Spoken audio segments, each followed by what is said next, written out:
তিন ধরনের আত্মীয়দের সঙ্গে সম্পর্ক রাখবেন না। প্রিয় ভাই বোনের, আত্মীয়তার সম্পর্ক রক্ষা করা এটা ইমানের দায়িত্ব। আল্লাহ রাসূল সাল্লাল্লাহু আলাইহি ওয়াসাল্লাম বলে দিয়েছে, কেউ যদি আত্মীয়তার সম্পর্ক নষ্ট করে তাহলে সে জাহান্নামে চলে যাবে। এটা অনেক বড় একটা নিয়ামত, আত্মীয়তার বন্ডিং এটা ধরে রাখা। কিন্তু তিন ধরনের আত্মীয়দের সঙ্গে যদি আপনি সম্পর্ক রাখেন তাহলে আপনি লাইফে অনেক বড় ক্ষতির ভিতরে পড়ে যাবেন, অনেক সমস্যার ভিতরে পড়ে যাবেন। মনে রাখতে হবে এই তিন ধরনের আত্মীয়, তাদের থেকে আপনার দূরে থাকতে হবে। ফার্স্ট, এক নাম্বার হচ্ছে ধর্মচ্যুত।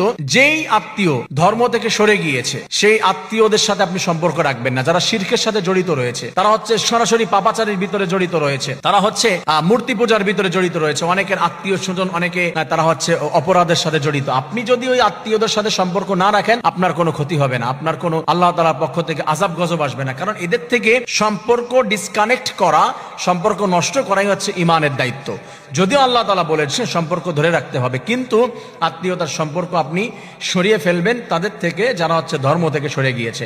দুই নাম্বার, সেকেন্ড, যেই আত্মীয় যারা হচ্ছে অত্যাচারী, মানুষের সাথে অত্যাচার করে, জুলুম করে, মানুষকে ক্ষতি করে, হচ্ছে আপনাকেও ক্ষতি করেছে, আপনার সম্পদ ঠকিয়েছে, আপনার থেকে সরে গিয়েছে, আপনার ক্ষতি করার চেষ্টা করে, আপনি যখনই যান আপনার পিছনে লোক লাগিয়ে দিয়েছে।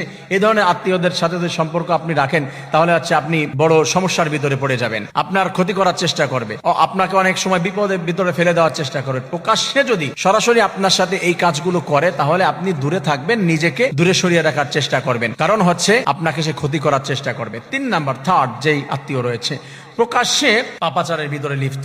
অনেক আত্মীয় আছে সুদ খায়, অনেক আত্মীয় আছে ঘুষ খায়। আল্লাহ তাআলা বলে দিয়েছে সুদ খাওয়া মস্ত বড় অপরাধ, সুদকে তোমরা ছেড়ে দাও। যদি সুদকে ছেড়ে না দাও তাহলে হচ্ছে আল্লাহ তাআলা বলে দিয়েছে ফাইল্লাম তাফআলু ফাদানু বিহারবিম মিনাল্লাহি ওয়া রাসূলিহি। আল্লাহ তাআলা জানিয়েছে আল্লাহ এবং রাসূলের বিরুদ্ধে যুদ্ধ করার জন্য প্রস্তুতি গ্রহণ করো। তার মানে আল্লাহ তাআলা তাকে জাহান্নামে দিয়ে যাবে। সুদখোরের কোনো দোয়া কবুল হয় না, কোনো ইনকামই হালাল না।